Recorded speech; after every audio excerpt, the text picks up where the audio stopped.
വെച്ചിരുന്നത് ഞാൻ എടുത്തു കൊടുത്തതായിരിക്കാനാണ് സാധ്യത. അല്ലാതെ ഞാൻ ഫ്രൂട്ട്സ് മേടിച്ചിട്ട് ഒരു ഫംഗ്ഷനും ഒരിടത്തും ഇന്നുവരെ എന്റെ ജീവിതത്തിൽ ഞാൻ പോയിട്ടില്ല. ഫ്രൂട്ട്സ് മേടിച്ചുകൊണ്ട് ഒരിടത്തും ഞാൻ പോയിട്ടില്ല.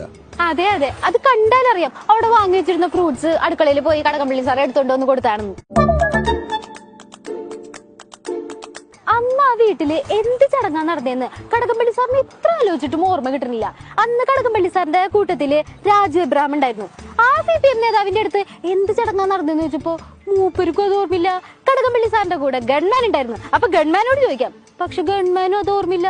അങ്ങനെ ഒരു കൂട്ടം മനുഷ്യർക്ക് ഒരുമിച്ച് അൽഷൈമേഴ്സ് രോഗം വന്നിരിക്കുകയാണ് സുഹൃത്തുക്കളെ. അത് രാജു എബ്രഹാമും അവിടെ ഉണ്ടായിരുന്നു. 8 വർഷത്തിന് മുമ്പുള്ള കാര്യമാണ് കുട്ടി. 8 വർഷത്തിന് മുമ്പ് നടക്കുന്ന കാര്യങ്ങളുടെ A to Z എങ്ങനെയാണ് നമ്മൾ ഓർത്തു വെക്കുക? അല്ലെങ്കിൽ എഴുതി വെക്കണം, അല്ലെങ്കിൽ ഡയറി എഴുതണം.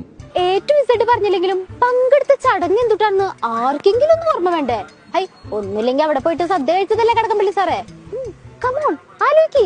Think Kadakampally sir, think. കൃത്യമായിട്ട് ഓർമ്മയില്ല. അദ്ദേഹത്തിന് ഓർമ്മ കുറവുണ്ടെന്ന് നമുക്ക് കരുതാൻ കഴിയില്ല. ചിലതും അദ്ദേഹം മറയ്ക്കാനും ശ്രമിക്കുകയാണ്. മറന്നു പൂമകളെ, കൃത്യമായിട്ട് ഓർമ്മയില്ല. മറക്കുവാൻ നീ പഠിച്ചു. ഇത്തരം മറവി രോഗത്തിന് ബെസ്റ്റ് ED തന്നെയാണെന്നാണ് നാട്ടുകാർ പറയണത്. ആ ഡോക്ടർ ഇനിയും വരികയാണെങ്കിൽ കടകംപള്ളി സാറിന്റെ എത്ര ഘടകങ്ങൾ ഇനി നമ്മൾ കാണേണ്ടി വരുമോ?